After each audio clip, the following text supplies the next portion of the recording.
Hey, what's going on, everybody? Welcome to the latest episode of FlagPlus Football's First and Goal podcast. I'm your host, Brent Bodkin. And I'm Quaysie Maule. All right, so the playoffs are in the air, and FPF, obviously, we covered a little bit, because some of the games last week we covered. Obviously, this week we had a lot of semifinals matchups. We had even some finals matchups take place this past Sunday. We have a couple tonight, being Wednesday, and then obviously everything wraps up this coming Sunday. So again, it's the best time of the year. Awards are being handed out, and the ones that count the most, right? Championship awards. This is why people sign up to play here in FPF, is to walk away with a championship. Having fun matters too, and all that camaraderie and all that stuff is awesome. But I mean, you want to win the championship, right? This is why you spend your time and you spend your money to join FPF. This is what it's all about. So let's hop into the women's division right away. We have a special guest coming up from the women's division, part of the championship team this past Monday night with Icy Hot. We're gonna say her name in a second. She's gonna pop on the screen. So let's start with women's A. So Icy Hot with a huge 38-19 victory over Chaos. Without a doubt, the two best teams in women's A this past season. Again, Icy Hot getting the last laugh, winning 38-19 over Chaos. And we're lucky to be joined by a member of Chaos, Lory Ouellette, friend of the podcast here, joining the First and Goal podcast. Lory, thanks for coming on. Thank you for inviting me. All right. And I'm from Icy Hot, not Chaos. Did I say Icy Hot? My bad, I meant to say Icy Hot. Icy All Hot. good. I had one job. My All apologies. good. No worries. He's like, yeah, Okay, so Lory from Icy Hot, obviously. So describe your win. Obviously, again, like I said, 38-19 victory over Chaos. You guys laid a whooping 38-14. What happened? Sorry? 38-14, actually. I don't see 38-19. 38-19, no? Did I copy that wrong? All right. Anyway, I see 38. it's a whooping. They laid a whooping. Lory, you tell me, was it 38-19 or 38-14? I don't remember. All I know is that we won. So There you go. I think I should 14 probably does make more sense. I'm gonna double check my notes. I was trying to prep at work today. I was writing everything really fast. I'm gonna triple check that. But anyway, the whole point is you guys won the chip. Describe to us what happened in that game. yeah, honestly, I think we started off pretty strong. We drove the field. We scored on the first drive. We started on offense, so it went really, really well. They did stop us occasionally and everything, but we did get a couple picks by Jasmine Farmer. That's why she's the MVP. She did amazing. She did amazing. I think she had like 4 picks. That really helped us gain the ball back and go for other touchdowns. So, yeah, second half was a little bit less points given, we could say, because we didn't score as much, but it was still a fun game. We played against them 3 times this season. We lost 2 games out of 3 against Chaos, so it was a good matchup. So seeing both of the teams in the finals and see how it goes, it was really fun. And I have friends on the other team that I adore so much, so it was a fun game. All right, so Quaysie, you're right. 38-14. My apologies again. I'm off to a great start here. I'm off to a great start today. So you mentioned Jasmine Farmer, obviously. Okay, so she had 2 touchdowns as a receiver on 5 catches for 58 yards, and you're right. She had 4 INTs. One of them she ran back to the house. Was it something that Jasmine ate that morning, or something that was said to her maybe pregame? Like, what in your opinion was the key to such a huge performance by your teammate Jasmine Farmer? She came in ready. She was looking at that championship banner and she said, "We're bringing this one home." So we balled out. She gave the energy. She was calling the defensive plays, and everyone was there. So I'm not complaining. Brent, did you cut Jasmine Farmer in our bench trade cut? No. Start bench. I know the name of it. Horrible. Did you? I plead the fifth.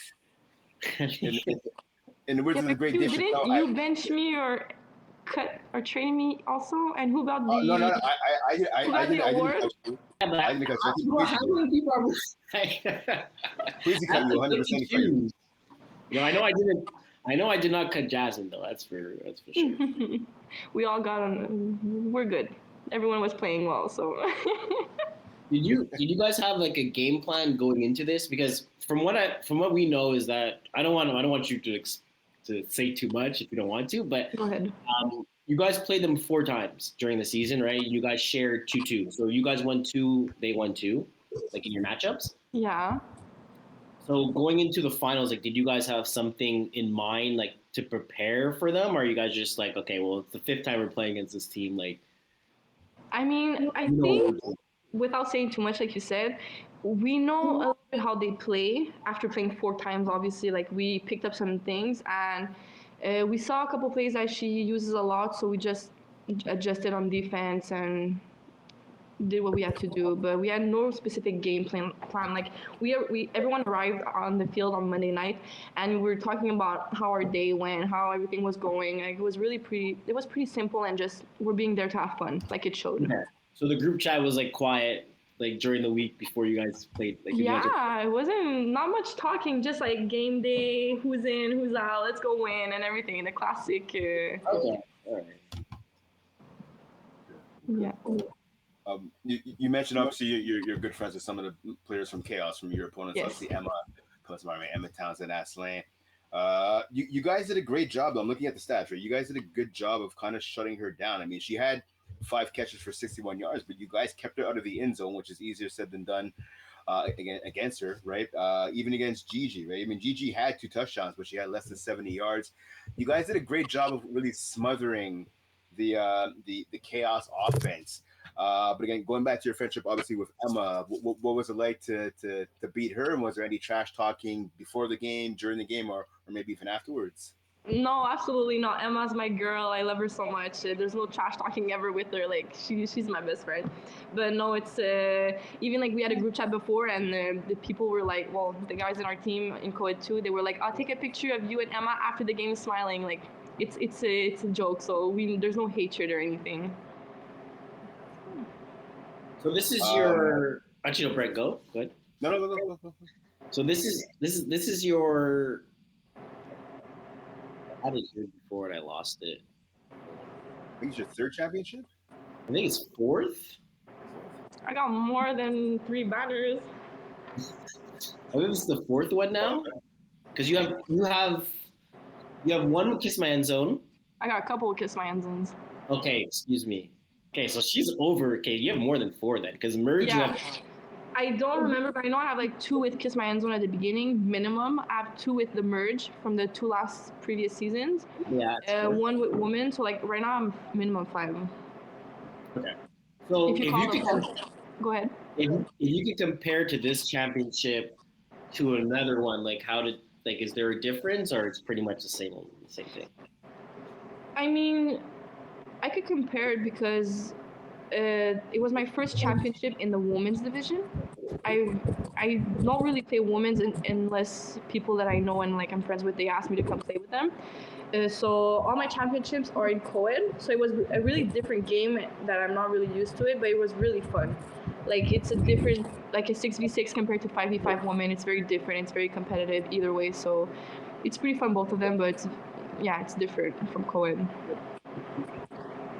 With this being your first championship now in women's, do you envision yourself maybe going back to play now in future seasons and play women's ball? Women's is hard for me. I don't know. It's if I have a team that I know of and everything, like I know the girls, I know I'm gonna have a good time. But other than that, I think I'm used to co-ed, so that's why I stick with it. But I'm more than happy to go play with the Icy Hot any day. Okay, and are you guys coming back in the fall season, or is obviously Sub-Zero is going to be back? Sorry, in the winter season, Sub-Zero will be back. Yeah, Cayenne and Sub-Zero are coming back for Women's 1. We were talking about maybe co-ed, Women's 2 with like a different roster, but it's not confirmed yet. We'll see. Okay, I would try to. I'm doing a recruiting pitch right now, so I would say to Allison Sobo and Gigi and Marilyn, and maybe they should give you a call. I'm just saying. I'm just gonna put it out there. Maybe Chaos should give Lory a call. Just gonna say. If I'm a free agent. Well, her best friend exactly. There you go. Emma's gonna have to put in some work. Why? There you go. Exactly. To recruit you. Oh, okay. Well, I mean, I'm from Banyu like them, so I don't know why they didn't ask you. You fit in perfectly. There you go. I've known them a couple years also. It's fine. Okay. So So on last week's show, right, we were doing predictions for the finals, and obviously we talked about your game, your quarterback in particular, Geneviève Fortier. So I mean, I didn't say this, but someone else that's on this podcast kind of said that she's not that elite quarterback. She's not it, and said Allison might be a better quarterback. Wasn't me. Describe her performance because she balled out. I'm looking at her stats right now: 31 of 43, 250 yards, 5 touchdown passes. She obviously showed up and did her thing. Describe what we all saw, and specifically what you saw out of your quarterback on Monday night. Yes, Geneviève, she's amazing. It was my first season with her. At the beginning, the connection was really there, but we developed it really fast and quick. So, and she had the reason why it happened so fast and why like she's so good and she has amazing stats is because she has experience. She's been playing that quarterback position, I think, for a couple years now. Like she knows how to play, she knows what to do and everything. She knows the calls, and if ever like she asks her receivers like, what do we see? What, like, we all help each other out. Like she's very communicative. So Okay. I love her. She's amazing. Okay, and out of the other championships that you won, again, you're saying you've won 5 at least. Where does this rank for you in terms of championships that you've won? In terms of games, like the game en tant que tel, my top 3 for sure. Like it was really fun, but the like final experience, since there's no like live stream or no challenges or anything, it's very different. It didn't feel like a final. However, it was really fun. So I'd say like my top 2 for sure. Okay, let's just say you guys won that game by a blowout. It was 38-14. Would you would you prefer to win a championship when it comes down to like the last play, or the win the way you guys won, or you don't care as long as you win? I like both. I'm not complicated. I know it's a very different game for sure. Like when it's a close and tight game, like it's more stressful. I think people get more drops easily, like they make mistakes easily compared that if it's a blowout. Like it depends how the mindset is for the group. Like example for us, we were leading by like 2 touchdowns minimum for the whole pretty game. much the whole game. Exactly. So for us, our mindset, we like when we were doing the touchdowns and we had like a gap, we were just having fun. We were enjoying it. We were trying to ball out, obviously, because we wanted to secure the win, but it's like we were just having fun and enjoying it.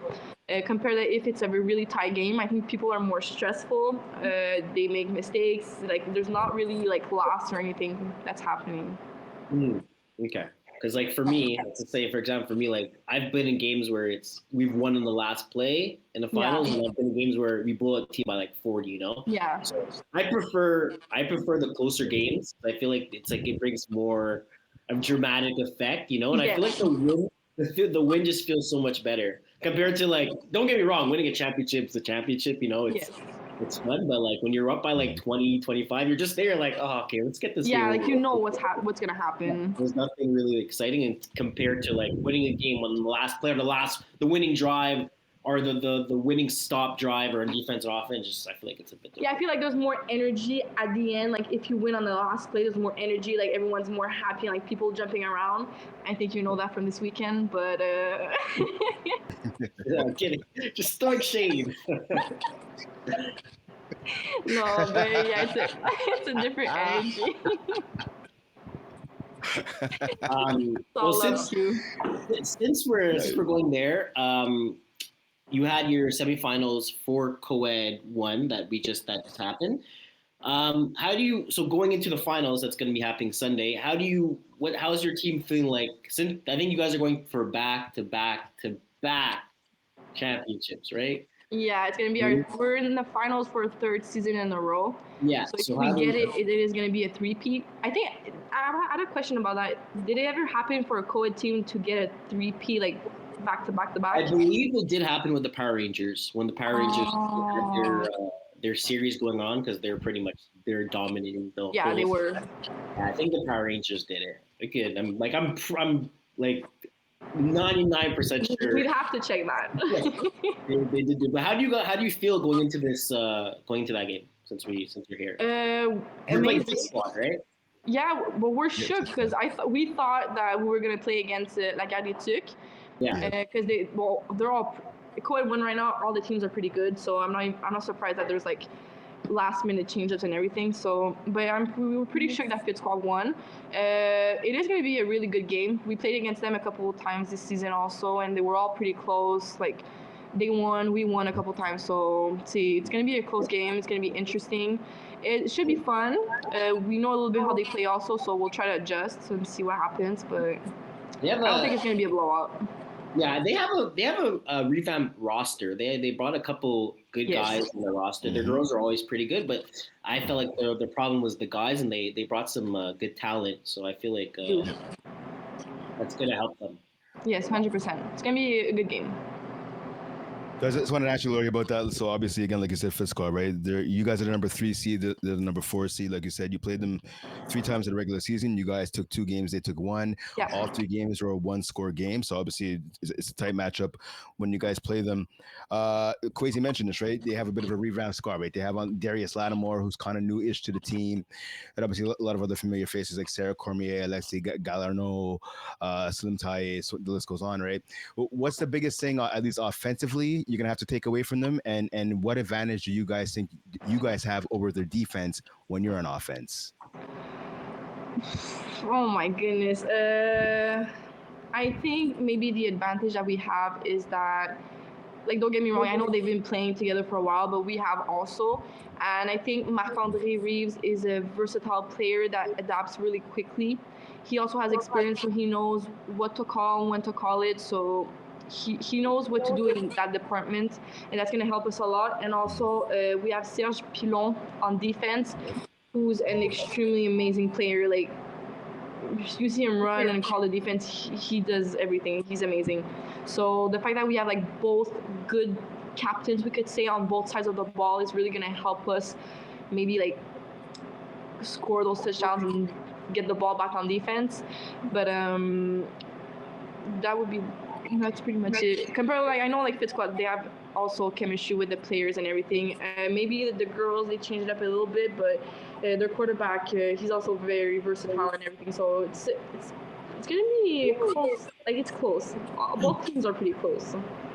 Do you think you guys have a experience? Do you think you have an advantage as being the more experienced team for a championship? Well, going to the finals, because I think this is gonna be Fit Squad's first championship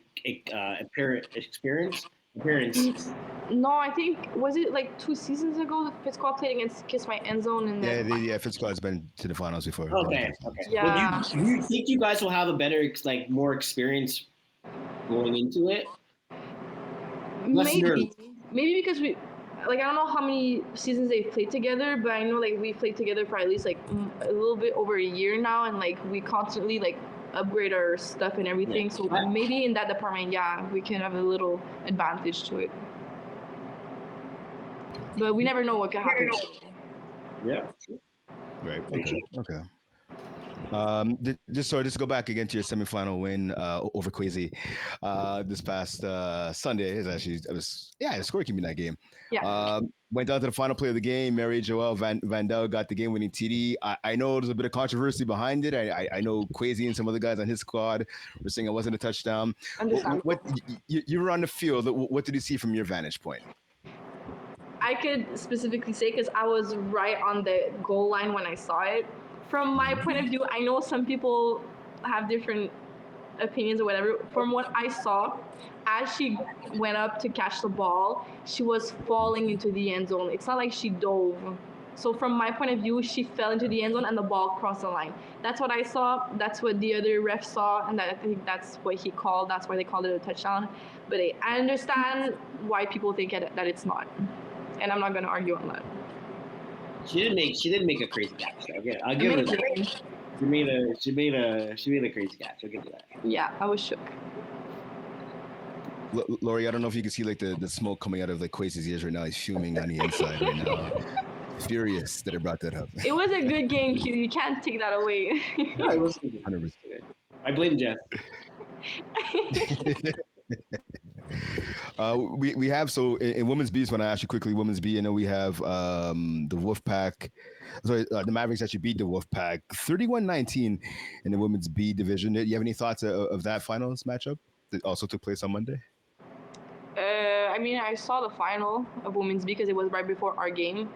Wolfpack did amazing. At the beginning, it was a really close game, and I honestly thought that they could have went for the win. But I think it was just like one mistake or two that called it off. But I'm really proud of them, honestly. Okay, and so we talked about this on the podcast plenty of times, Quaysie and I. We both feel the Mavericks should have been put in the women's one division. Because I mean, the fact, they finished the season undefeated. Congrats to them. But I mean, I would have liked to see you guys like Icy Hot take on the Mavericks, or Chaos take on the Mavericks, or McGill, so on and so forth. Maybe down the road we'll get to see that. I'm gonna say one thing and one thing only. If they think that they could have won against us, then they should not have went in the lower division to get an easy championship. Ooh, shots fired. Okay, shots fired. I like that. All right.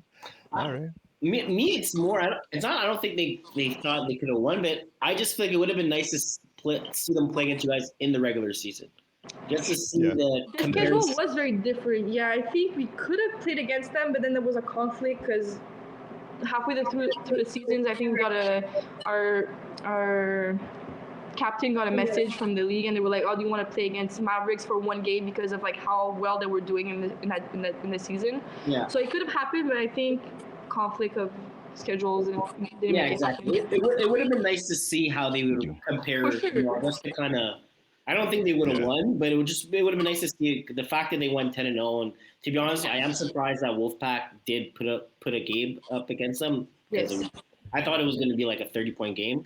The fact that it was closer than what it is, it would have been nice to see them play you guys, AC Hot, game versus Chaos during the regular season to just kind of compare to see how they went. Because now they have a champion season where they went 12-0 or 11-0.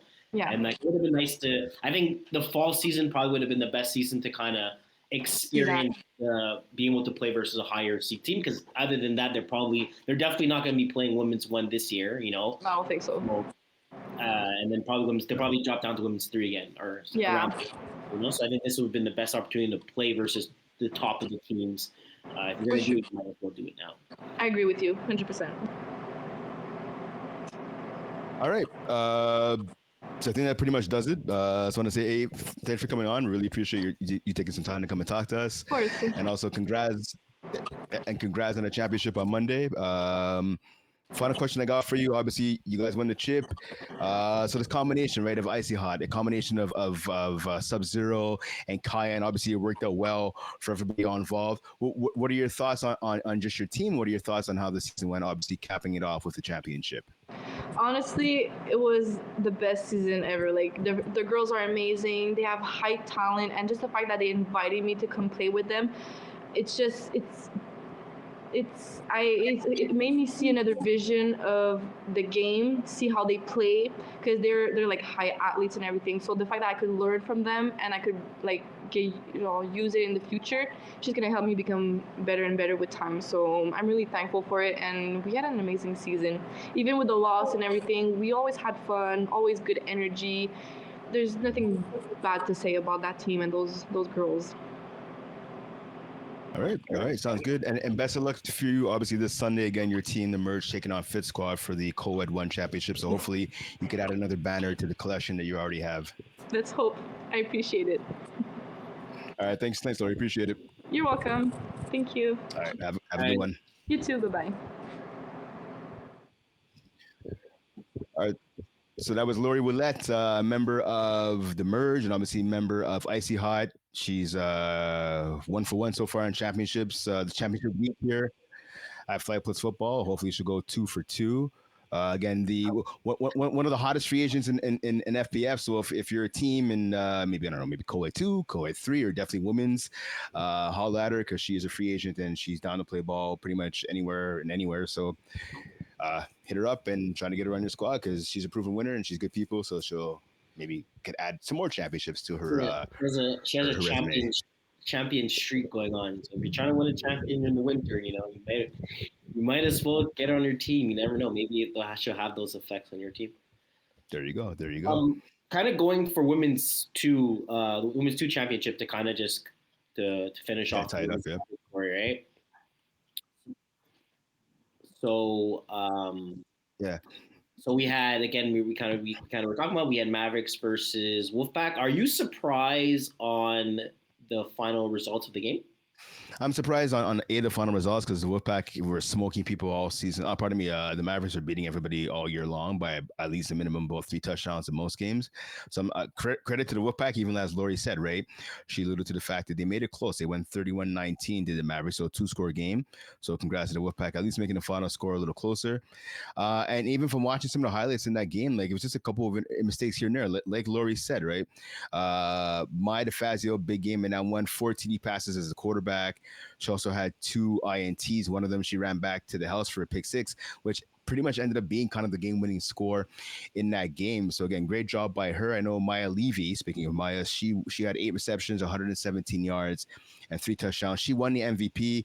I honestly think Maya should have won it again. 4 touchdown passes, 3 of them to Maya Levy. But speaking of Maya DeFazio, 4 touchdown passes and 2 INTs, including a pick 6, which ended up being the game winners. I think Maya DeFazio should have won the MVP. But of course, when you're part of a team, right, the main thing is winning the championship, and obviously that's what the Mavericks did to cap off undefeated season. So congrats to them. And the Wolfpack, again, listen, I give them all the credit in the world. They're getting a little closer, getting a little better. Perhaps maybe we'll see them, maybe women's 1 this winter season, or maybe even women's 2, I guess, again. Probably women's 2. And yeah, we'll see what happens.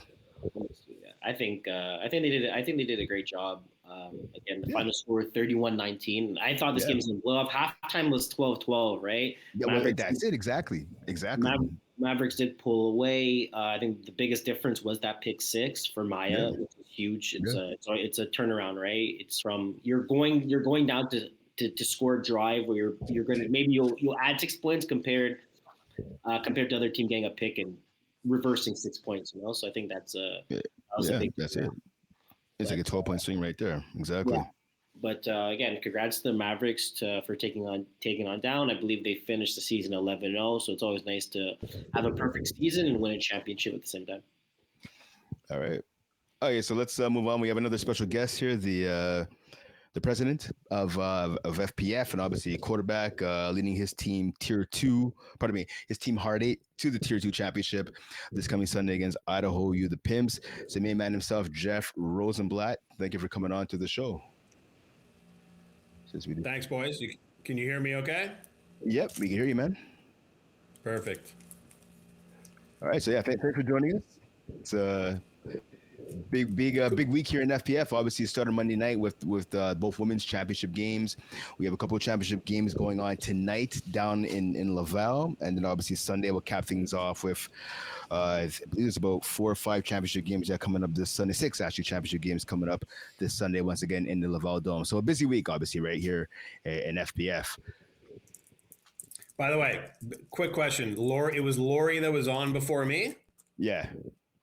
Did you talk about the semifinal game with the crazy last play? Oh, yes, we did. Quaysie's still mad. Quaysie's still mad about that. Did Quaysie admit that the whole game was his fault, or did he blame it on me? What do you think? I think he blamed it on me. It's all good. We're moving on. We don't have to talk about it. All right, man.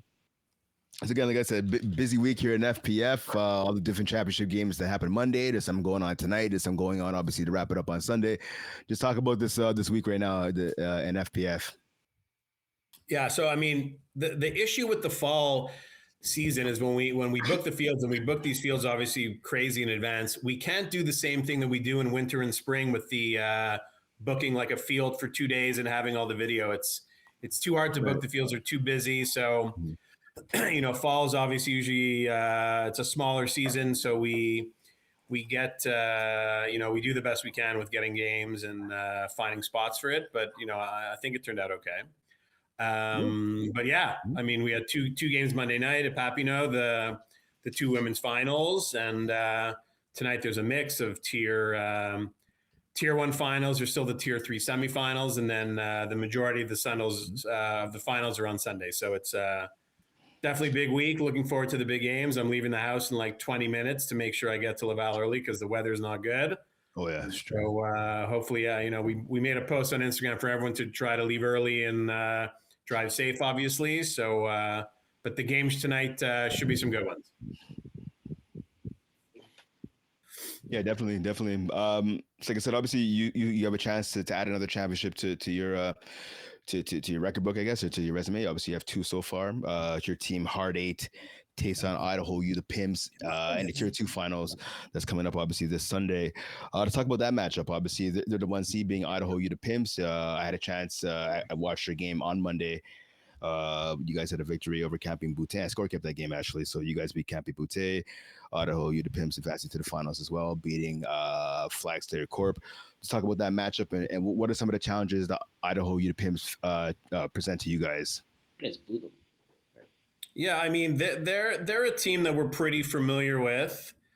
I'd have to check their. I mean, I'm pretty sure it's like similar roster to what they normally have with Brady, with Manu. I think Danik is probably on the team. I mean, I'd have to check the roster. I don't remember if we played them this year. We probably did. I'm not sure if I was there, but maybe I was there. I can't fully remember. But those guys, it's like we know that crew. Brady. Yeah, you did. Yeah, okay, sorry to interrupt. Yeah, you played them actually week 1, so they beat you guys by 5, 38-33, back in week 1. Did I throw a bunch of picks? Yeah, no, you 5 touchdowns, no picks. Same thing for Brady though, 5 touchdowns, no picks. Yeah, I mean, honestly, to me, Brady is like a real up and coming, like going to be a Div 1 guy, in my opinion. I don't know if he's going to be playing Div 1 in winter this year. I don't know if he feels.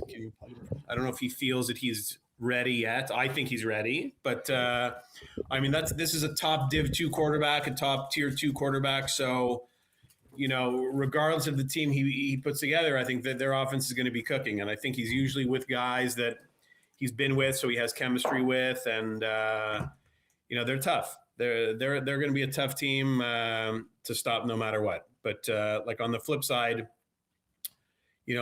I feel very confident with my guys. I have all the confidence in the world with the crew that we have together.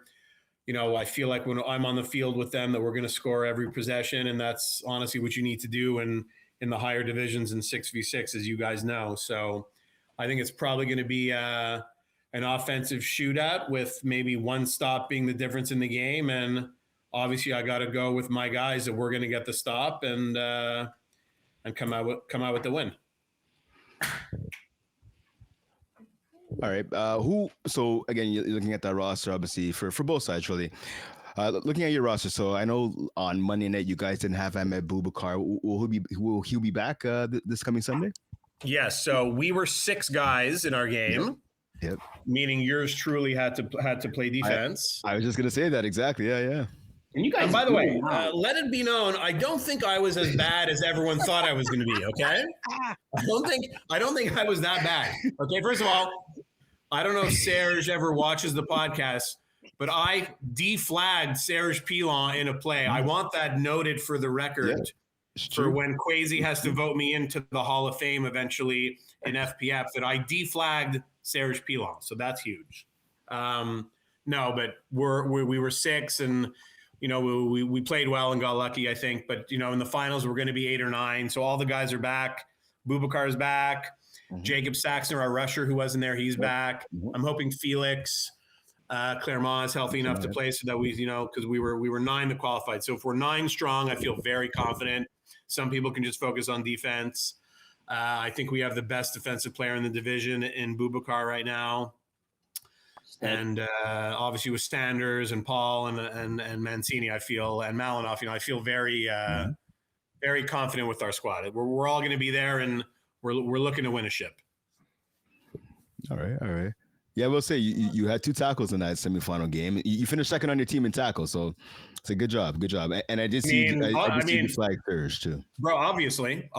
I mean, who you would don't bet against me, bro. Don't do it. Defensive star, baby. Let's go. I tell you, Jeff was on that corner. He was locking things down on his side. They were actually not throwing at Jeff. They saw that quickness. They saw that size. They weren't having it. Like that. Not today. Thank you. Are you surprised the fact that you guys won? You guys played Camp Boutte in the semis. You guys won that game 32-12. Are you guys surprised you guys won by that many points? So if I'm being honest, yes. And the reality is that, Marc-Andre Reeves, who, like Brady, is an up and coming soon to be Division I quarterback. I think they're both obviously top 10 quarterbacks in the league right now, and they're both only getting better. He had a bit of an off game, not his best game. I think the chemistry with some of the guys weren't there. There were a few drops, just a few miscommunication plays. I thought that we were going to for sure obviously have to score every drive to win that game. And I think we got 2 stops, maybe even 3 stops. I know Sanders had a pick at the end of the game to sort of ice it. But so, yeah, I was definitely surprised the margin we won. I think, Mark was a little bit off.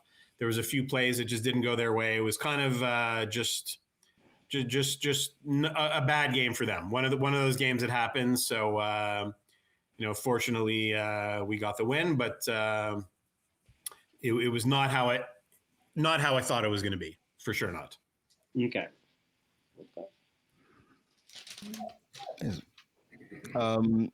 Obviously against Idaho, you're the Pims. So what do you guys have? Again, they're the top seed, right? What do you guys think you have to do on both sides of the ball to get the W? I mean, I think on offense, we have to score every drive. That goes without saying. So I think we got to be smart. Div 2, tier 2 is still the 4 downs for 10 yards. So, yeah, it's like, that's legacy FPF stuff. Shout out to Campana for making it easier on the offense, because honestly, very hard in the higher divisions with these rules to get a stop. You can throw 3-yard hooks 4 times and get a first down. That's we're sort of talking about, do we want to start moving Division 2 to some of the 5-on-5 rules? But I'm not sure that's going to happen yet. But very hard on the defense. It's a very offensive minded game in the higher division, 6v6 with the 4 downs to 10 yards. So in my opinion, with the team that we have, if we don't score every drive, then that's on me. That's on me. I have to make sure that we score every drive. And I think on defense, even though I'm saying it's really hard to get a stop, our guys are so good that I think we have to just, put Brady in some uncomfortable spots, confuse him a little bit, mix up the coverages, and have Boubacar Sanders or some of the other guys make a big play. Jacob get there quick with the rush and put some pressure on Brady and maybe force him into a bad throw. I think it'll probably be, if I had to guess, one turnover could really decide this game. Mm-hmm. Okay. So you talked a few seconds ago, obviously, about potentially maybe changes in the future. Speaking of something that will be happening in the future, I know the winter season registration is already on your way. It closes December 10th. So if you have not registered your team or yourself as an individual, go on to FlagPlusFootball.com. December 19th, pardon me, I should say, sorry, the 19th. Yeah. We also have a combine, like a tryout coming up on December 17th, if I'm not mistaken, right? In Laval. Yes, correct. Okay. Yeah. So the individual tryout is December 17th. So Wednesday night, a week from today. I don't know when this airs. Today's Wednesday, but December 17th. Okay. So December 17th from 9 o'clock to 11 o'clock in the Laval Dome. We already have about 50 people that have registered. I don't know how many will come. I'm sure in the next week there'll be a bunch more. So it's another shout out to all the captains that maybe are looking to add, one more piece to their team, or just come check out some of the new talent that to eventually maybe sub for your teams or whatnot. Wednesday night, 9 o'clock, December 17th in Laval. We're doing the individual registrations combine. Okay, so out of the combine, right? So if someone's watching this for the first time and they've never taken part in FPF, specifically the combine, what can they expect next Wednesday night? Yeah. So, I mean, try to show up early, like 9 o'clock latest. We're on the field at 9:15, and bring gloves and cleats. And what they can expect is, you'll probably see Ben there will be running the show. So it's basically, you'll have a bunch of FPF guys there. We're going to be asking you to, run a few routes, do some drills. There'll be some different gameplay, some situation stuff, but it's really just showcasing a bunch of showcasing your talent, or just showing up if you've never played before, just for us to show you a few things about flag. So it's not going to be a crazy, insane workout. It's really just to sort of show yourself, meet some people, get your name out, and then we will be placing people that want to be on a team, likely for the newcomers on a Division 7 team, which is another thing that we can talk about. But so they can just expect to come play a little flag, meet some people, and just come join the FPF family. That's what it's all about. All right, so yeah, that's gonna be my next question. You brought it up though. Division 7 this year, it's gonna be brand new to FPF in the winter season. Talk a bit about that. Yeah, so a comment that we've always had is that even our lowest divisions were a little bit too competitive for people that have never played flag. Now, look, obviously, with flag becoming an Olympic sport, the sport is really growing in popularity. A lot of people are interested in it. So FPF wanted to offer something for people that really have never played before. So you meet with a bunch of your friends, and maybe you played other sports growing up. You never really played football. So we now have a division where you're going to play games against other people of that level that really haven't played that much before, if ever. And our refs who are super knowledgeable and trained about the rules and everything having to do with flag will help during the games if there's some rule questions or issues going on because you've never really played before. So it's really a division for real beginners to the game. And FPF obviously has the highest level of competition, and not to say that we want to have the lowest, but we want to be more inclusive to people that have never played. Because obviously, look, we all love the sport. We've all been playing it forever. And, one of the reasons why I got involved in FPF is that, the sport has been awesome for me, and I want to just introduce it to as many people as we can. So, FPF never really had a division for true beginners. So we're starting it this year, and we're gonna see how it goes. Yeah, I think that was the biggest issue when it comes to Division 6 and stuff. Because when we have FPF in Division 6, you have A and B, right? But you have also so many. Sometimes you get so confused when you see a player in Division 6 because sometimes you have free agents from the Alouettes that are playing Division 6 because they have buddies that are new in the league, and you're like, yo, why is this guy playing in Division 6? And then it comes to situations where you have teams that are actually truly new and they go 0-10, and their experience is not the best because like, oh, why are we playing versus so many? Like, in their experience is like, oh, how are these teams Division 6 if we're Division 6? So I think that's a pretty cool idea, that the fact that it's actually going to be truly just new people. And just people like literally either played the game a bit or just never had that experience, and they're just kind of all going to do it all together. Exactly. And it's like sometimes we had guys that were higher division guys, but they wanted to play with their friends, and most of their friends were lower division guys, or let's say they wanted to try being a quarterback or whatnot. So they would go into Division 6 with their buddies that have never played. And it's just like, it's cool. I get it. But that's not, that wasn't the spirit of Division 6, right? So now Division 6 will be for people that have a little bit of experience. They kind of know what they're doing, have been around, a bit. But Division 7 is really for pure new people. So anyone that's entering in Division 7, Ben and I are contacting them. We're sort of having a 10, 20-minute conversation with them. Who's on the team? What is their experience? And we've had to move some teams that were coming in from Div 7 out of it because we felt that even though they haven't really played flag, they had too much experience. So we're figuring we're going to have a bunch of teams that will be created at the Combine. I believe we have either 4 or 6 Division 7 teams that have already been approved. So I'm thinking there'll be probably at minimum 8 teams, which I think is a good start for the first time that we're doing it. And then we'll see how it goes. But to Quaysie's point, it's like I've seen some people in Division 6 that were like Div 2 guys. And I'm like, this doesn't make sense. This wasn't what we were trying to do. So we were a little bit stricter about what it takes now to get into Div 7 because we want to offer that experience. And we're looking forward to seeing what happens. All right, quickly, I know also one of the new things coming to winter season this year is going to be co-ed 5v5 as well. Yeah, so we had a lot of requests for that because especially for sort of the higher level players that are playing tournaments and this and that, there are co-ed teams that are going around and really it's a 5v5 game internationally.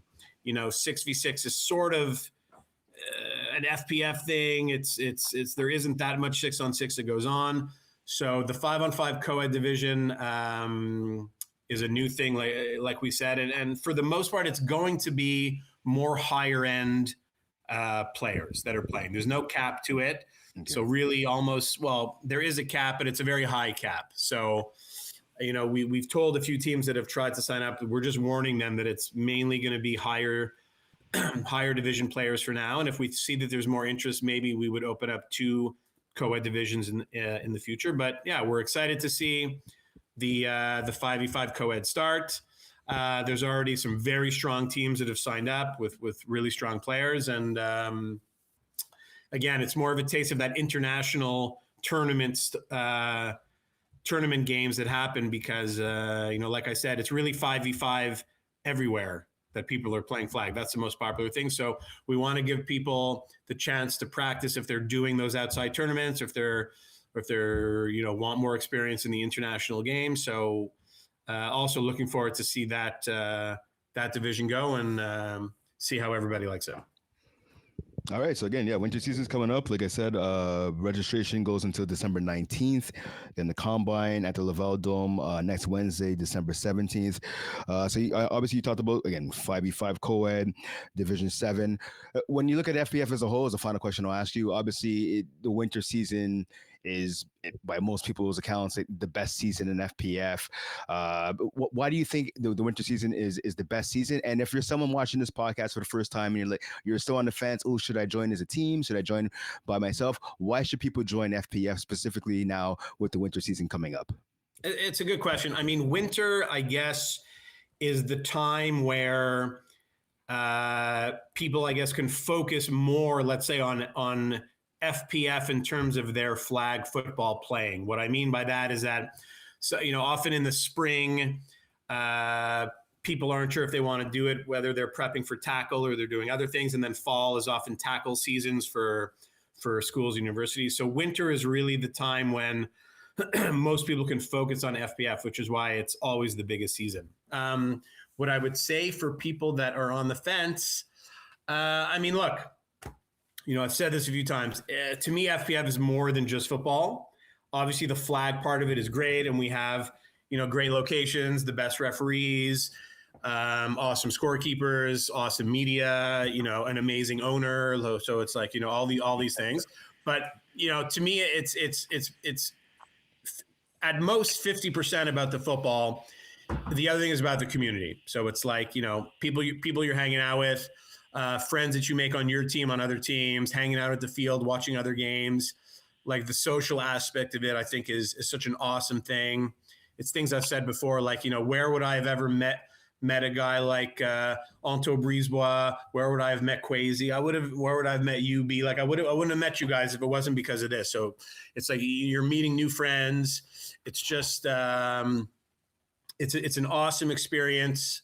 I feel like we're all one family, even though we're always trying to kill each other on the field. But at the end of the day, it's just one big community, and it's that to me what it's all about. So, it's about the football, it's about the friendships, it's about the hanging out, and it's just a fun time. So if you're on the fence about trying FPF, give us a try, guys. It'll be a good time. Trust me. All right. Yeah. Anything else you want to ask, Quaysie, or? No, I think you covered it all. I think you did a good job. You covered it all. Too much talking probably from my end, so I apologize. That happens from time to time. So I'll save you guys the signing off. Continue with the podcast. You guys are obviously always doing an amazing job. I'm going to head off to Laval now and watch these games and present some trophies. And hopefully we see you guys on Sunday, and I can add another ship to my repertoire. That's the goal. There you go. All right. Well, good luck, and we'll see you Sunday for sure. All right, guys. Have a good rest of the podcast. All right. Thanks for coming on. All right. Ciao. All right.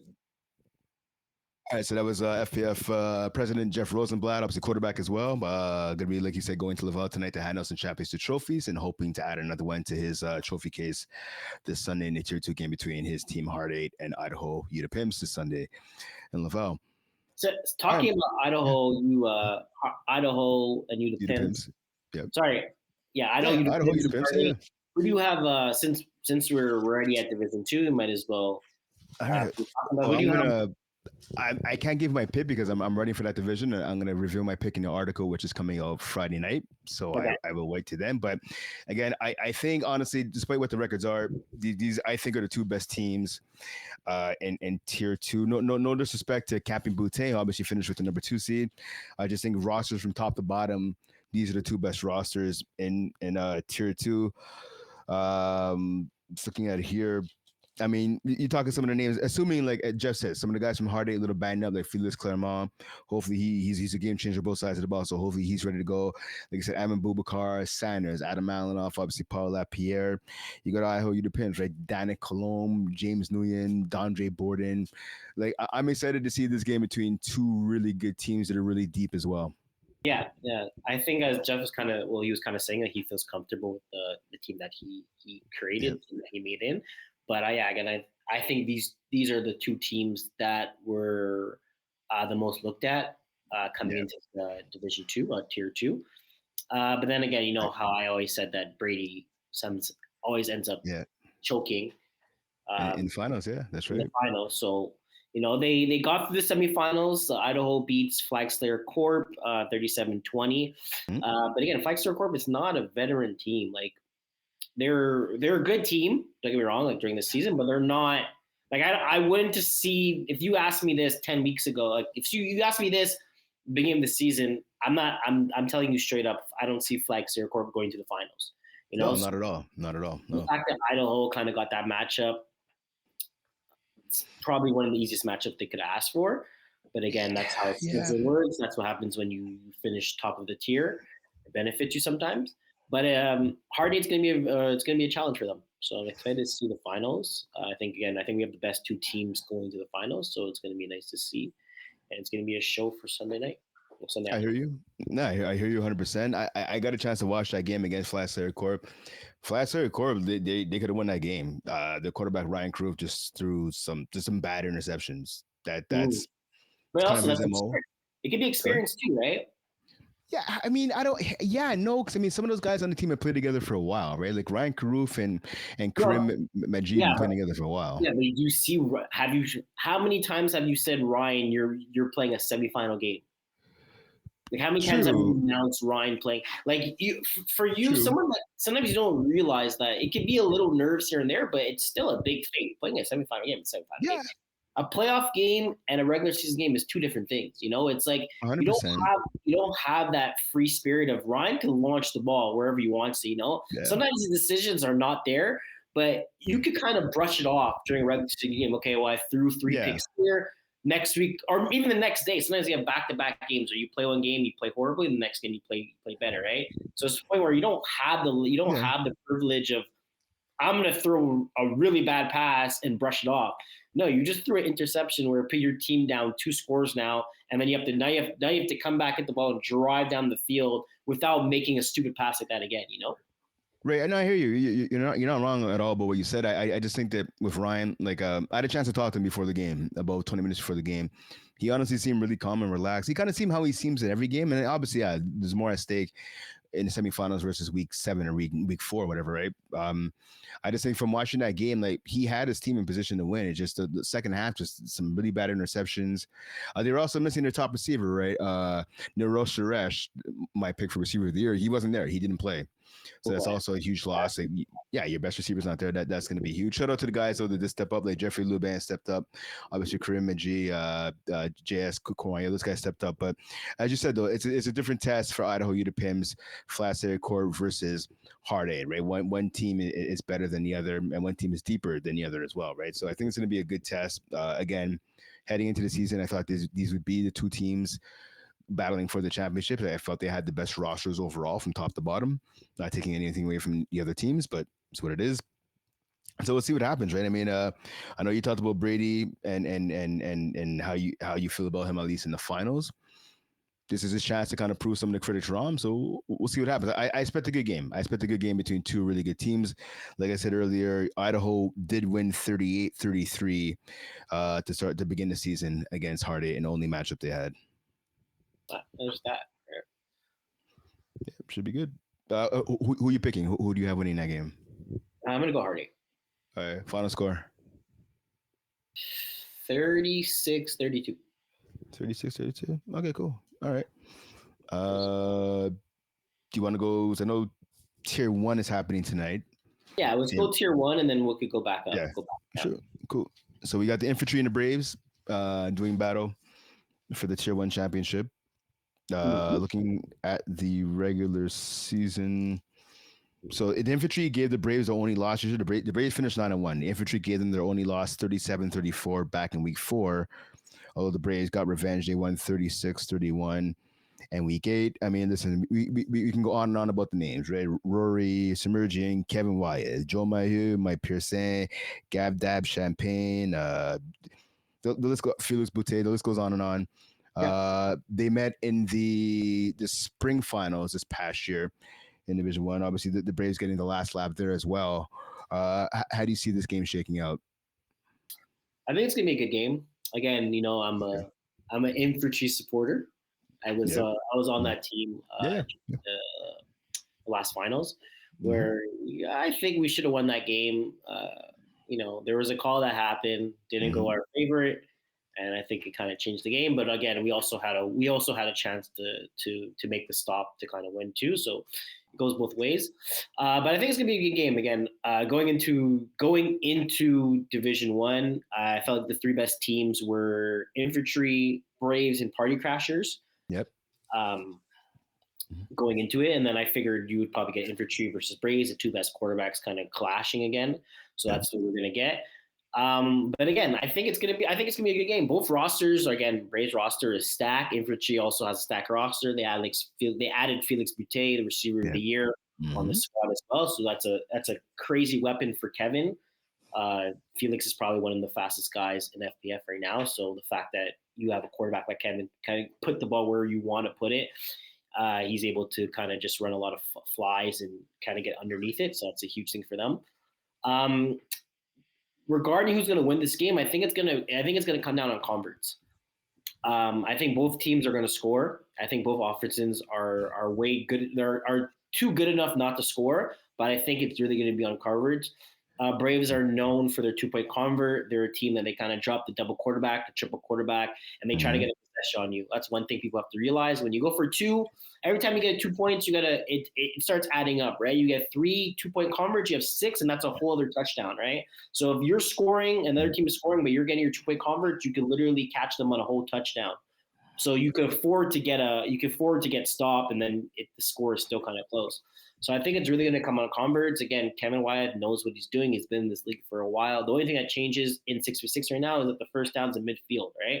Yeah. So again, defenses do get a bit more stops. That's the kind of thing that benefits when you're playing defense. You get more stops in that sense.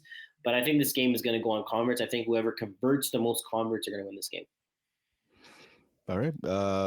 Sorry, one name I forgot to say was Matt Kerouac. Don't want to disrespect the Hall of Famer, so shout out to Matt Kerouac as well in that game. So speaking of that game that we talked about, right? So obviously in the spring season, you're part of the Infantry. I had a chance to talk to Kevin Wyatt after that game, after the loss that you guys had against the Braves, and you talked about the call that wasn't made at the end. That's one thing he harped on to me a little bit after that, was just the lack of calls. And honestly, I'm not trying to spill the beans here, but he did tell me he feels that the Braves get a lot of the calls in the playoffs, and specifically the finals. He feels the Braves get a lot of the calls, so we'll have to see how that game gets officiated tonight. Obviously, the officials, they have integrity. They're going to try and call it down the middle, but it's only so much you can do. But you never want to put the game in a ref's hand. Exactly.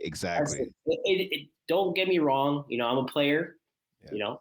A player, and I see how it is. But at the end of the day, like, a ref is also they're person, they're people, They can't be perfect. So the fact, like, yes, sometimes they do screw up a call, but sometimes the point where, listen, if you didn't drop that ball, we wouldn't have been in a situation where we would have to rely on the ref to make a first down call or non-first down, or did you get his flag before? Like, you could have avoided it, Sometimes you can. You play a perfect game, the ref just makes a bad call, and the reason why you lose. Yes, it does happen, But at the end of the day, just play perfect ball and don't give the chance to the ref to change the game. put it in your hands. The fact that you guys are going to win this game or you're going to lose this game. You don't put it on you, not on them. Don't force them to make a call for the fact that you guys are going to lose or you guys are going to win because of it. Yeah, no, you hit the nail on the head right there. That's exactly it. And again, those comments that Wyeth made again, it was after a championship loss. Obviously, he was a little emotional, whatever the case may be, right? So again, you take care of your business. You don't have to worry about the refs. And in defense of the refs, every ref I've talked to, from tackle to FPF throughout the years, the refs don't care who wins or loses the game. To be honest, I mean, no, exactly. So will there be mistakes? Like you said, there'll be some screw ups of calls, right? How we drop passes or blow coverages, refs will miss calls because again we're all human. But the most important thing, again, the two best teams in Tier 1 going at it, the Infantry and the Braves, I expect a shootout. And so best of luck to both teams. Who are you picking? I guess you're going to pick the Infantry because you played the Infantry? All right, fair enough. All right. There. But again, I actually think it's going to be it should be a really good game. It should be like, I think like 42-40 type of thing. Like, and again, I think it's really going to go on converts, whoever gets the most converts. Oh, yeah, cool. Converts.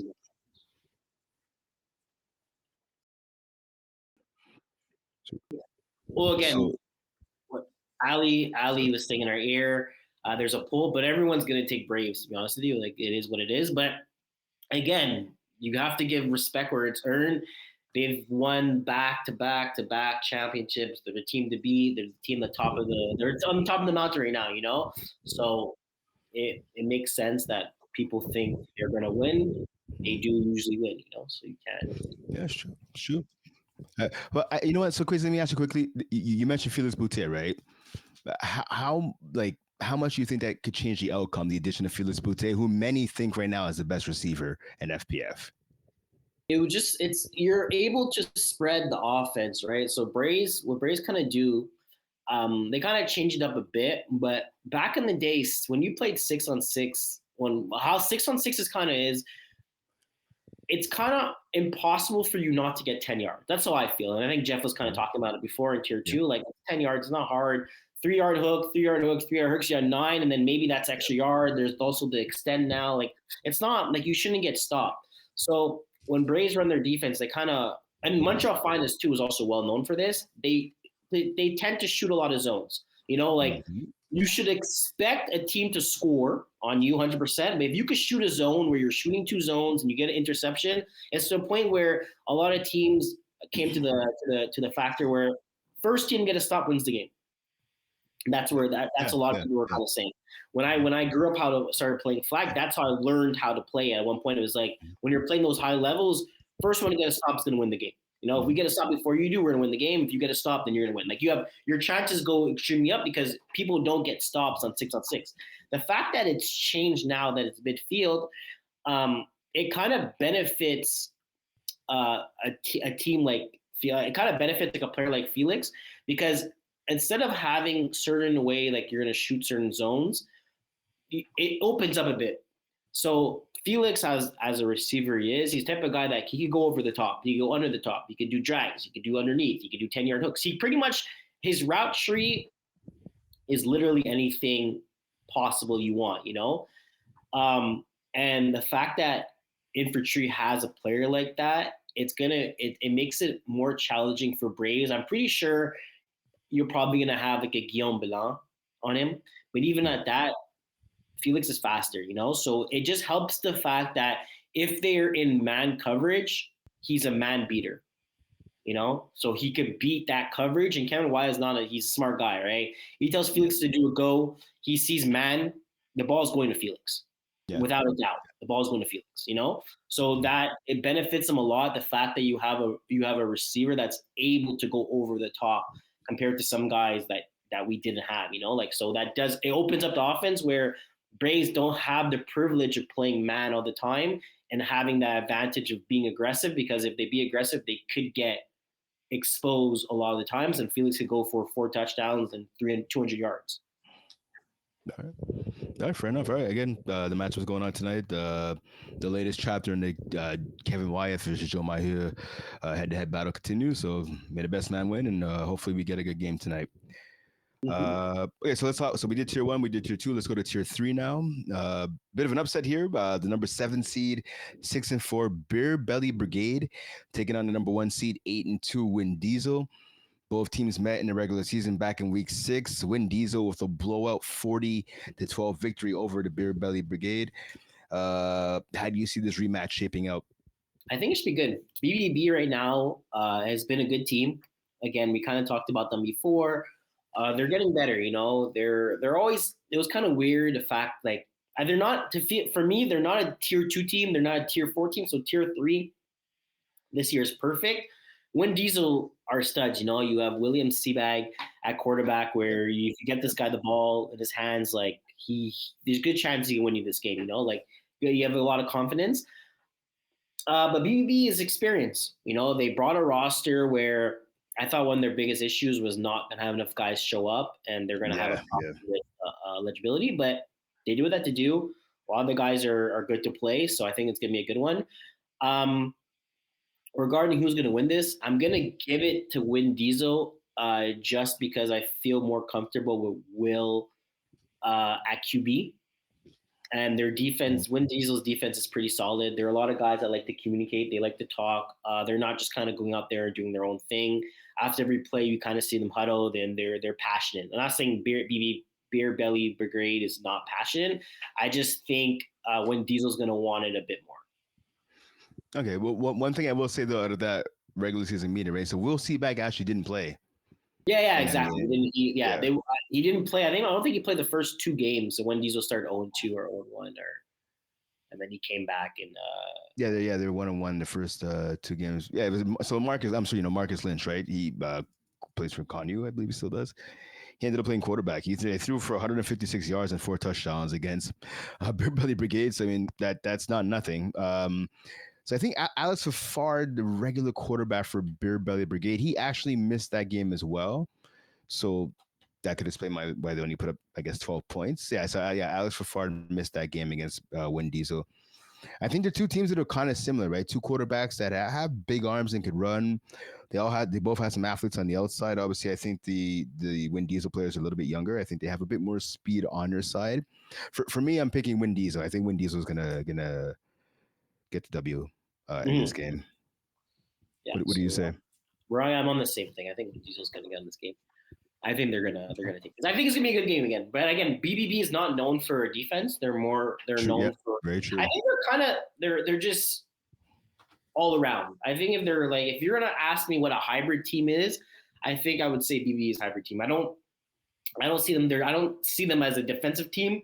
I don't see them as an offensive team. I see them just right in the middle for everything. Okay, no, that's fair. That's fair. I mean, they are a team, like I mentioned, obviously led by Alex Fafard. They are a team that has been together for a long time, so they have a lot of chemistry amongst them. But yeah, they're. I like your definition. Actually, I like your definition that you have for that team. I still don't think it'll be enough to beat Win Diesel, but you never know, right? Hey, listen, they're 6-4 and they finished as the 7th seed. So the fact that they made the finals says something about the character of Beer Belly Brigade. So you never know. Semifinals, but yeah, no, it should be a good one. Yeah. And then we have the Hustlers versus Jagger Bomb. Again, right. Yep. Jagger Bomb, a veteran team as well. Hustlers are kind of getting into it. You have Felix Gerlin Lajoie at the quarterback here. I think he was probably the 3rd best quarterback in this division. His stats are pretty good offensive, and he had a lot of rushing stats. So I think this is going to be a good game. I kind of want to say you have the vets versus like the rookies, right? I think the Hustlers are kind of more like they're a new team, newish team compared to Jagger Bomb. Jagger Bomb's been in this league since like I want to say 2011. Yeah, a long time. Jagger Bomb's been around for a long time. They kind of have like the same core. They have maybe 3-4 guys that are still around. You have Jean-Felix Dallouz has been there. Laurent Foucault. You have Simon Deschenais as the quarterback. Jeremy Lavoie, Patrick DeRush. These guys have been around for a long time. Yeah, you have Felix Fontaine that's been there. Jeremy, exactly, he's been there. I think that's like the 4 guys that are still there. And then they also added Laurent Foucault. Yeah, exactly. Foucault. He kind of joined that bunch of great guys there. It's a great head on as a snapper too. I actually watched some of their their quarterfinals game when they played They end up playing against Killer Rays. I saw. Sunday. Yeah. I scored kept that game. Yeah, I saw a couple of the plays. They look like they're doing good. So, am I surprised that they're in the semifinals playing the Hustlers? No, because again, Jagger Bombs they're one of the teams where their offense is not amazing, their defense is not amazing. They're in between. They're like a true hybrid. Hustlers, I don't to be honest, I don't remember much about Hustlers. I know we talked about them a bit during the season. Going down to it, I believe they're the Hustlers was the 6th seed, finishing 6-4. So yeah, exactly. Yep. Just kind of in the middle of the pack. Jugger Bombs finished 7-3, so we should have a good matchup. Hustlers, Hustlers' offense has been pretty good. 381 points for defensive wise, 315. Jugger Bombs 390, 265. So when guarding points for, both offenses are powerhouses, but Jugger Bombs' defense has been playing a bit better than the Hustlers. Yeah. I think we're going to see a good game between these two teams. Again, I said before, I think it's kind of like the veterans versus the rookies. We're going to kind of see if experience has something to do coming into the semifinals. When it comes during playoffs, experience does. I feel like experience does help a lot. So I'm curious to see. If I had to pick a team to win, I'm going to go with Jugger Bomb just from the experience. And I feel like they're due for a championship appearance. I don't think maybe they won't win, but I think they're due to get to a championship. I hear you, especially on the speed, the youth comparison. I mean, this is a team based on speed, right? Yeah. But Xavier Couture, right? He's kind of the number one receiver, along with Alec Gregoire, right? Those are the two top guys. The quarterback, Félix Gérin-Ladreau, I've seen him play a lot. He's a good quarterback, 46 touchdowns on the season. I just think that, Jagger Bomb definitely has more experience on the side and more big game experience, I think, collectively as a whole. I expect Jagger Bomb to get the W in that matchup for sure. Okay, let's go Division 4. Yep. Tier 4, sorry. Yeah, Tier 4. We have Ben Don't Break taking on the 18th seed. So 5-5, Ben Don't Break taking on the number 5 seed, 8-2 Uncle Rico Riders. What are you expecting out of that matchup? So this is the finals, right? Yeah. So Uncle Rico Riders, a veteran team. I think we kind of talked about them at the beginning of the year. Ben No Break. I remember I said their name is pretty good. That was also my saying. Ben No Break. I think Ben No Break is a younger team. They're a younger team. But Uncle Rico Riders, I'll talk about them a bit before because it's kind of guys that we kind of know of. They look good all year. They look good this season. I think they are led by. I just want to. So Justin Lerner is like the number one receiver. Yeah. So they have Justin Lerner. They also have.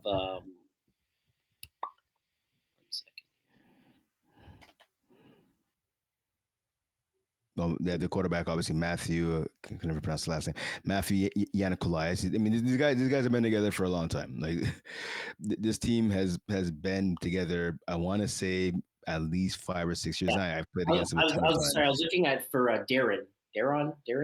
Yeah, I can't pronounce his last name. Hold on, let me get it here. I don't want to say it because I couldn't pronounce. I had to see his last name to pronounce it. It's I think it's Migdisian or Migdisian. Anyways, he's a good dude. He watched the pod. He's a great dude. Yeah, great defensive player. He's the one I kind of called the defense for them. Yep. But so they finished as the 5th seed. They finished 8-2.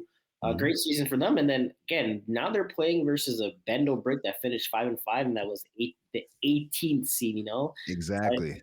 I feel like for them, I feel pretty confident when I play versus a team that technically they're here, but they shouldn't be here. They're 18th seed. They should have lost in the quarterfinals, semifinals. So I mean, shout out to them that they're there. But I feel like for Rico Riders, I think it's a big what's it called? Like a big how do you say, like an upset? Not upset, like confidence boost. Like, okay, guys, we're playing versus a team that's 5-5. Like, we should win this game, going into it. And then Bend No Break is to a point where, guys, we shouldn't be here, but we're here, so let's make it worth our while, right? So I think it's gonna be a good game. I'm leaning towards more Uncle Rico Riders. Yeah. I think they're way more experienced. They are the better team. You kind of see in the ratings of the rankings that they're 8-2. But I'm hoping this game is not going to be a blowout because I think it could be a blowout. Knowing how Uncle Rico Riders could kind of take advantage, score fast, get a stop, score fast, and by the time you know it's 14-0, So I'm hoping it's not going to be like that. It's championship weekend, so that means it's the finals.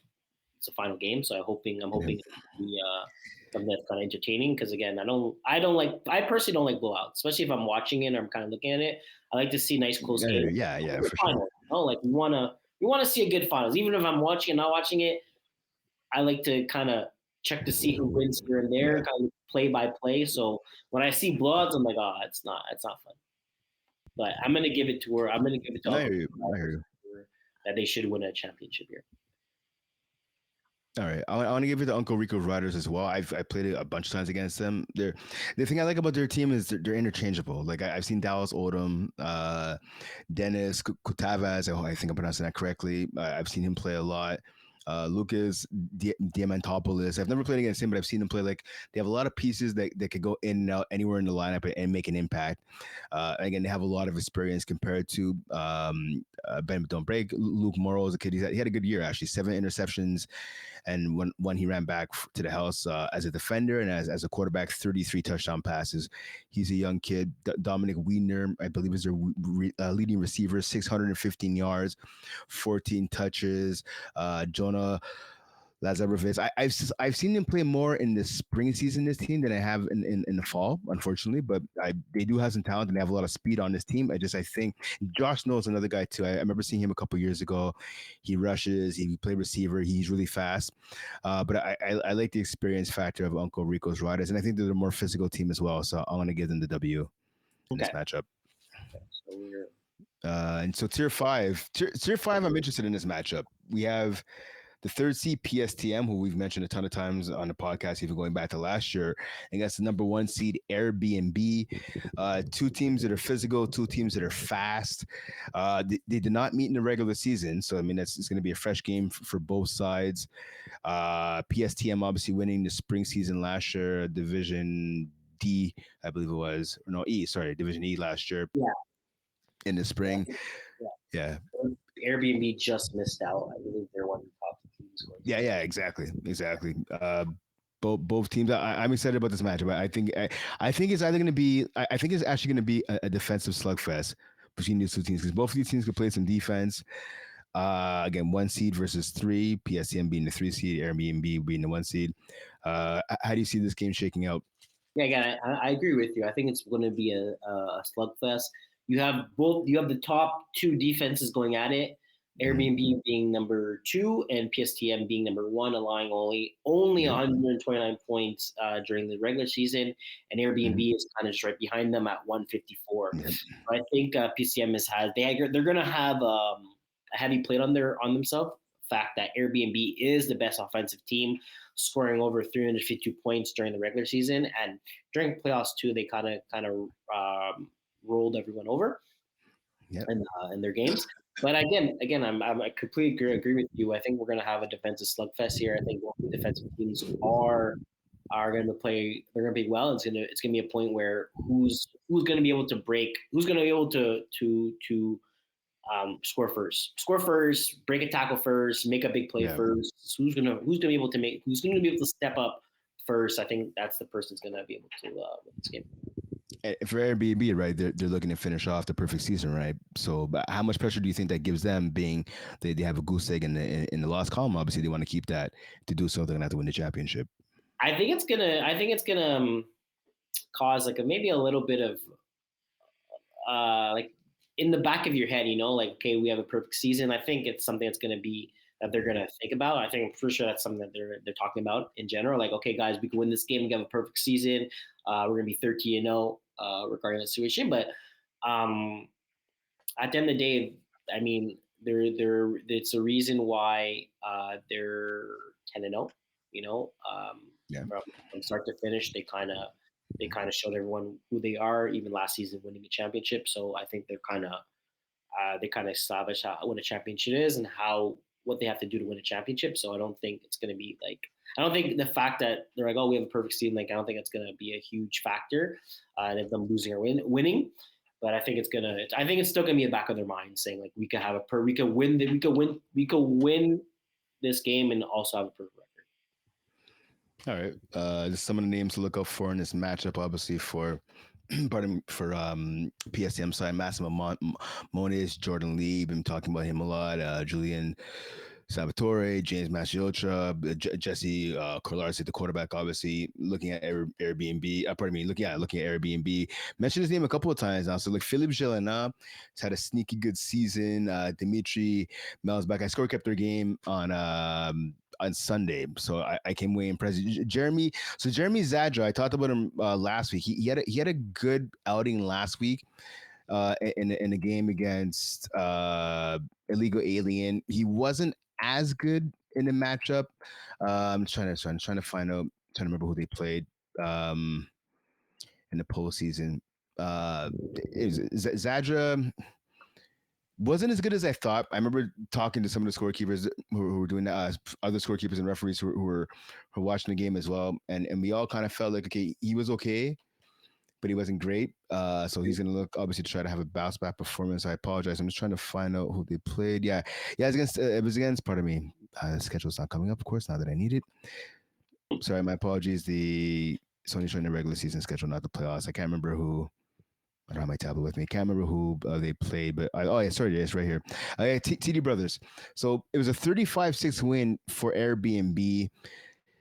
Zadra stat-wise, he finished the game. He had 5 touchdown passes. I don't know. I just felt like he left some points on the field.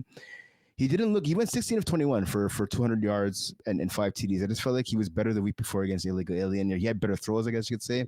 I mean, maybe he took his foot off the gas. Again, they won the game by literally 29 points, so maybe he took his foot off the gas. I'm just hoping he performs a little bit better in this matchup with PSTM, because he's going to need to. I think PSTM, again, those top 2 defenses are going to be coming at both teams fast, and we'll have to see what happens. For sure, he's definitely going to have to do a bit better and make sure he doesn't pull off his foot from. Take his foot off the gas. Yeah, exactly. Especially with both these teams, right? As we think it's going to be a defensive battle, you're not going to have the privilege of being able to do that, because you're going to have to score some points. Exactly. All right. So I know for co-ed, we did the co-ed 1. We kind of talked about that already, obviously with Lory with the merge, taking off his squad. So let's do 2 and 3. Yeah. Okay, so co-ed 2, we have the number 4 seed Kamikaze. He's taking on the number 3 seed Mixolage. Obviously, Mixolage, we did win a championship last spring. So Mixolage, to get to the finals, they beat Double Dip 32-12 in the semis, and Kamikazes beat Tea Party 19-14. Had a chance to catch the tail end of that game Sunday in Laval. Both teams met in week 10. Mixolage with a 28-24 victory over Kamikazes. What do you think happens in this game? Or what are the keys to victory for either side in this game? So for Mixology, so I'll start with Mixology. For Mixology, I think they're just going to have to speed up the pace. Make Kamikaze not feel comfortable. Mixology is the type of team where, they are coming back from a winter championship. Mm-hmm. Winter championship. But I think they need to speed it up. Get things going the way that they want to do it. Don't play how Kamikaze wants to go. I think Mixology is a good team. And I think if they play the way they usually play, they should win this game and they should clinch their second championship. Regarding Kamikaze's side now, if they want to win this game, I think they're going to have to slow things down, So you're going to have one team that wants to speed up. You're going to have one team to slow it down. I think Kamikaze is a team where their offense their team is only as good as their offense.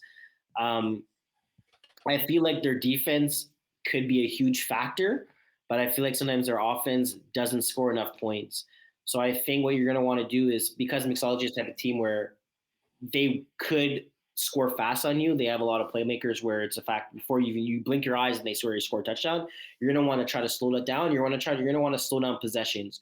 So I feel like for Kamikaze, you're going to want to slow down your drives. When you score, make sure on defense, mixology is either not scoring, or if they are scoring, it's taking them time to score.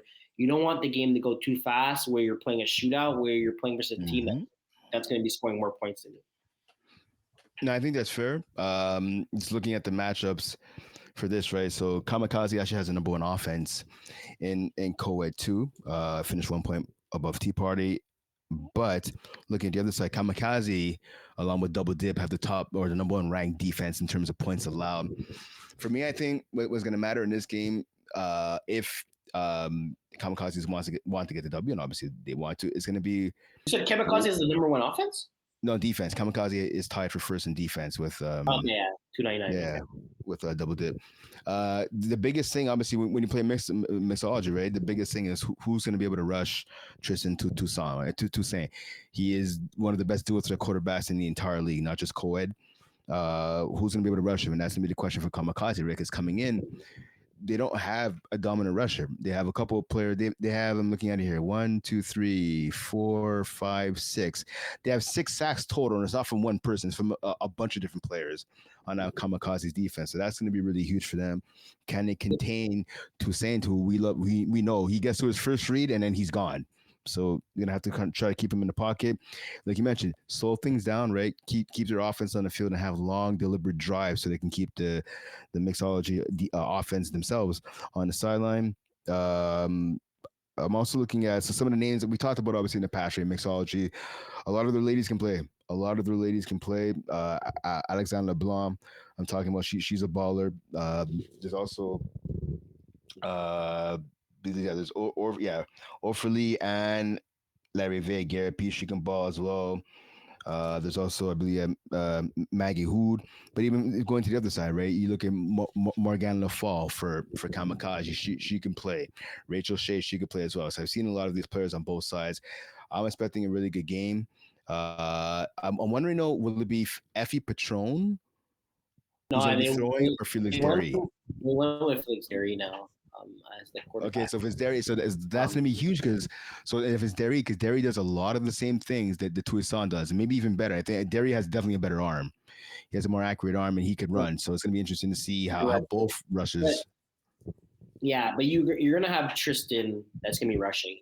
He's going to be rushing. He's definitely rushing. That's true. But it's the point is maybe Derry rush Tristan. Is that something where they might think about doing? Because he's long. Yeah, when you take away a quarterback that's used to running, and you just come down everything else, like it makes your life so much easier. It's the point where you don't want to start. Okay, well, guys, we'll start with this person, and we'll see how it goes. No, start your best rusher and try to win the game early on. Don't try to do something. Okay, well, let's see if this works. Like, go your best. To be honest, It's the point when you're playing versus a quarterback that's athletic enough to feel comfortable running every second play, you have to make sure that your best athletic player is rushing. Your most athletic, best rush, fastest player, because it's going to change a lot of how the game plan is going to be run for both teams. Right. Quarterbacks that like to run, if you don't feel comfortable running, it changes half your game plan, and that could be huge for Kamikaze.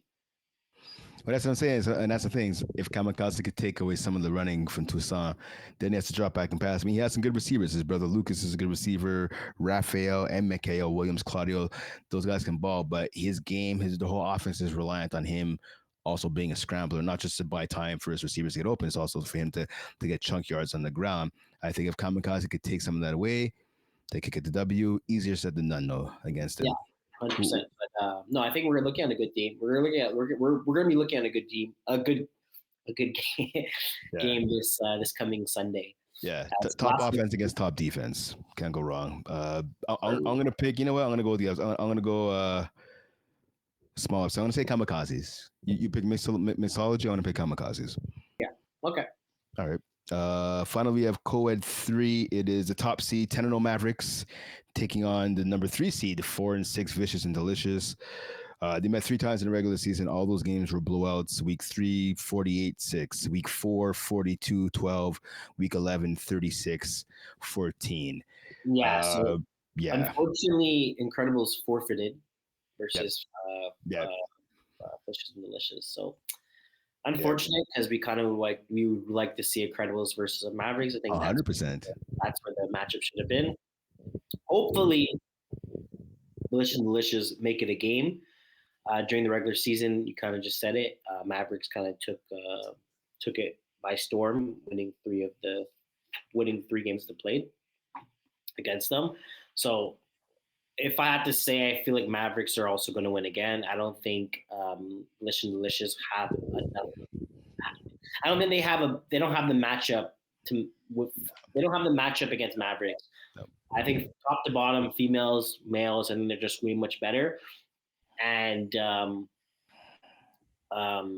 Xavier Coetzee is just he pretty much. I feel like he's going to be able to do anything he wants on this field. I think he's going to be able to throw it. He's going to be able to run it. I think he's going to feel super comfortable, and I don't think Delicious is going to have an answer for him.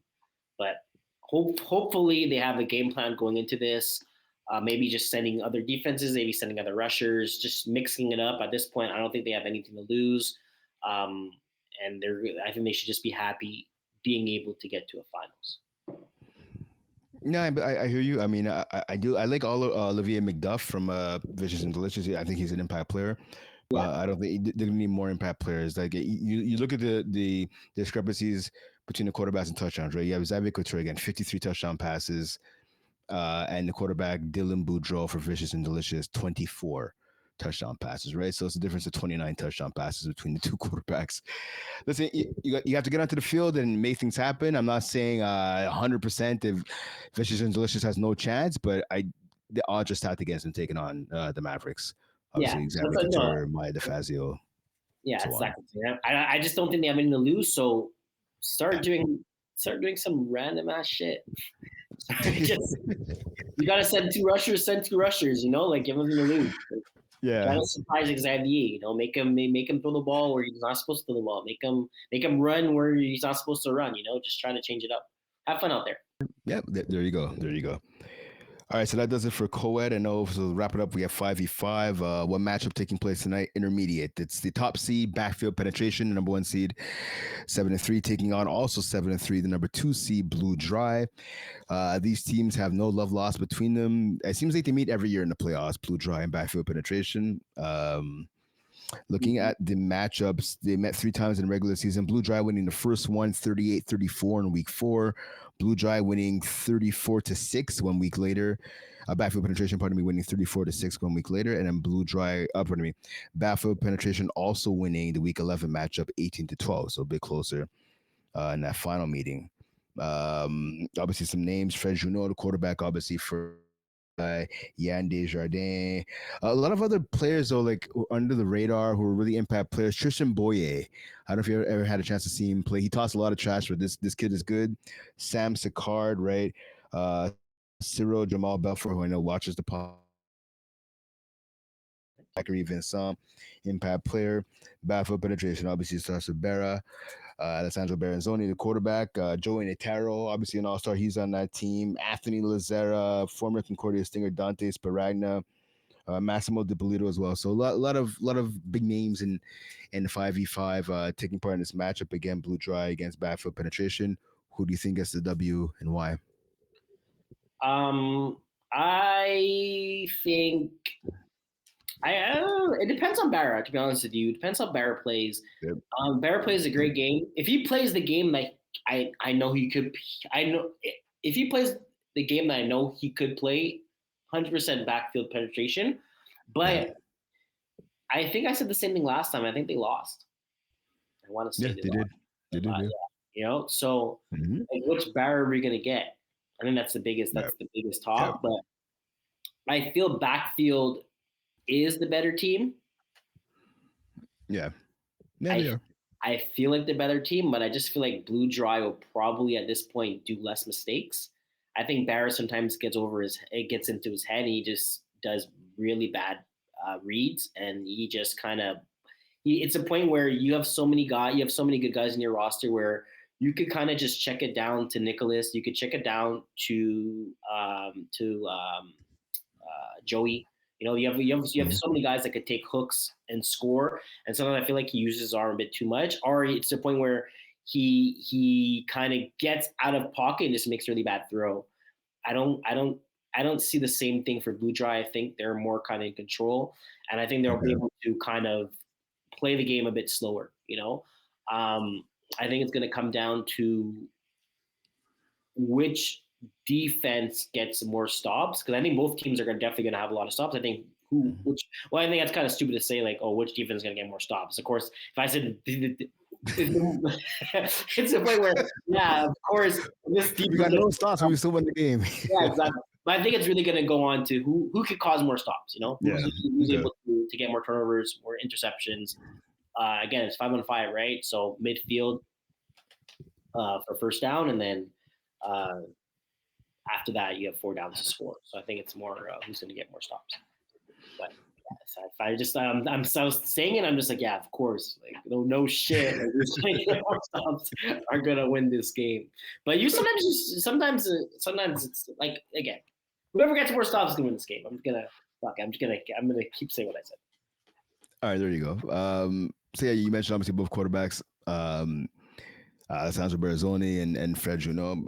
But I can agree. I played with both of them. I couldn't agree with you more. If Barrett could come up and play not mistake free, but like close to mistake free, or no like boneheaded decisions, he should win. But I can say the same thing about Fred Junot. Fred Junot, honestly, out of all the quarterbacks in this division, he has the most talent out of everybody.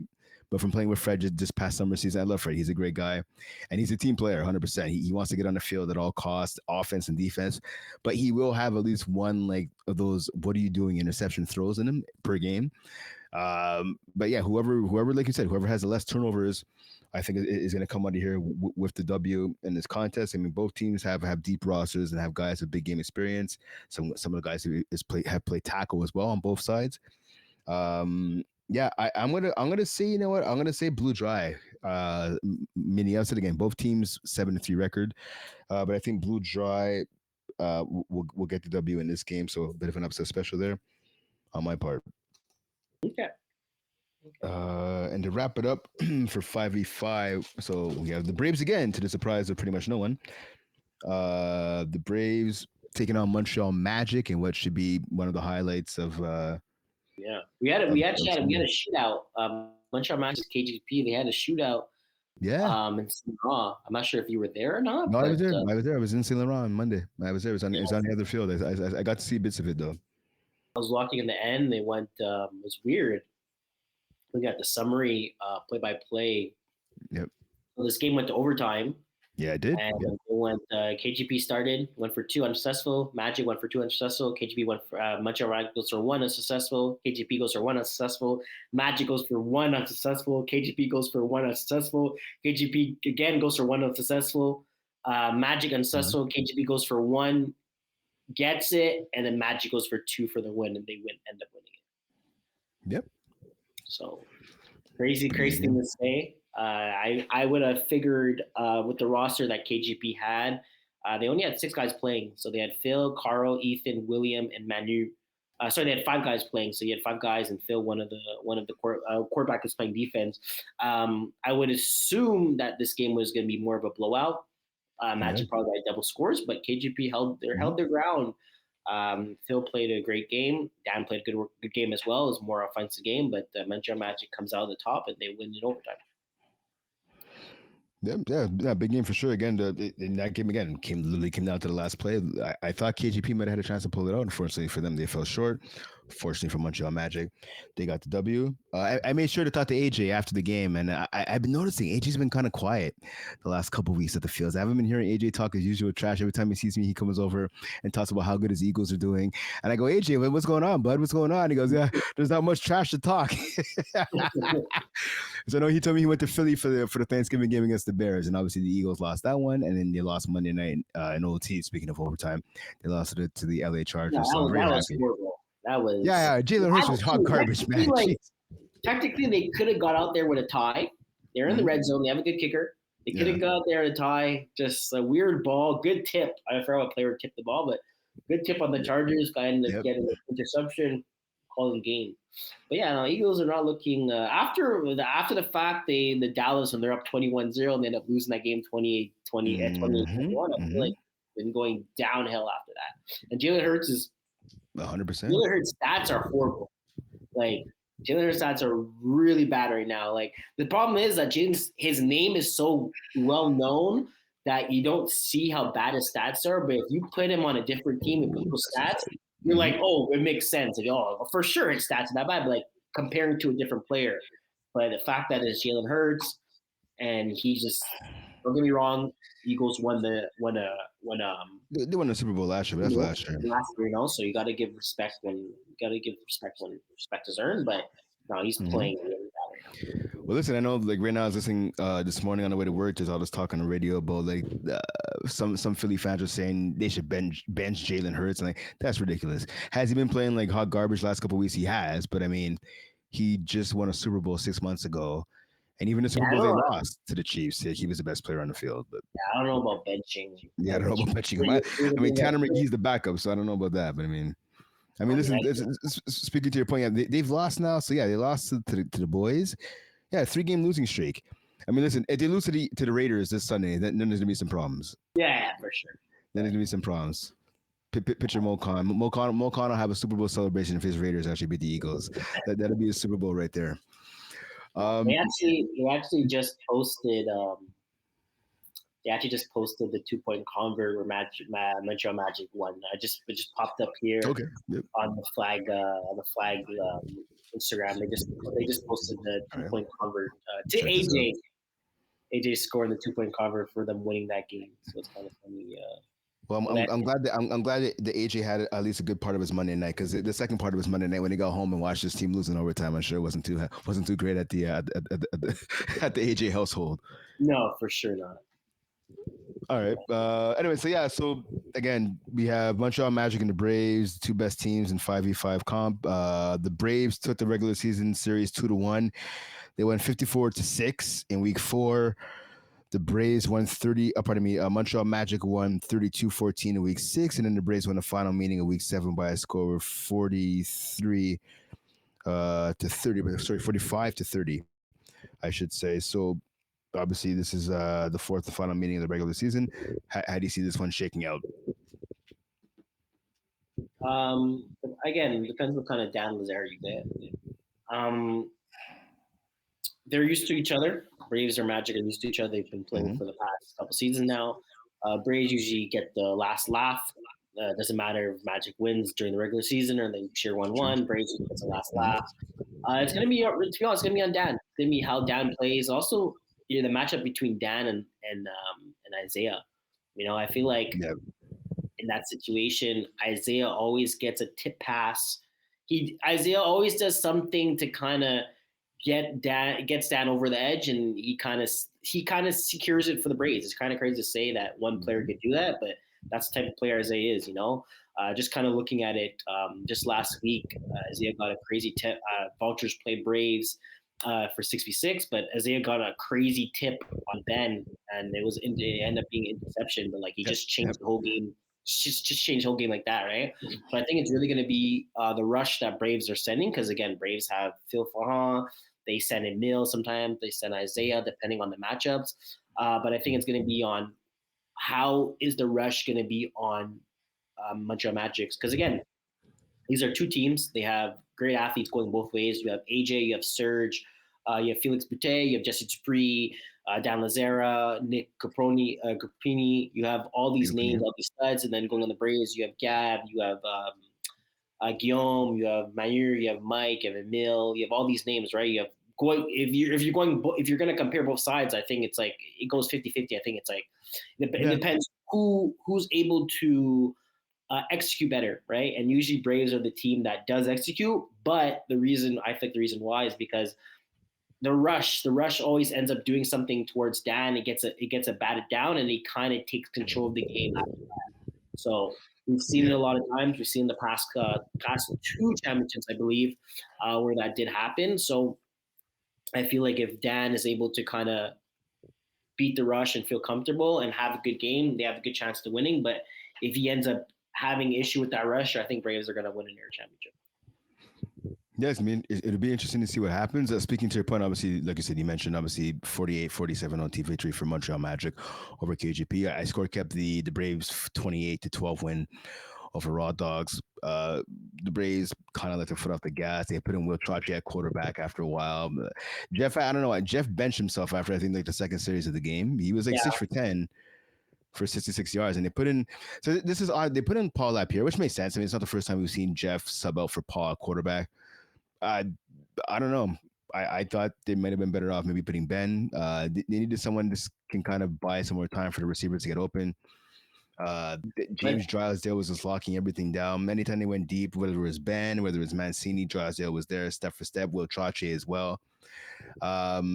Just a dominant performance by the Braves.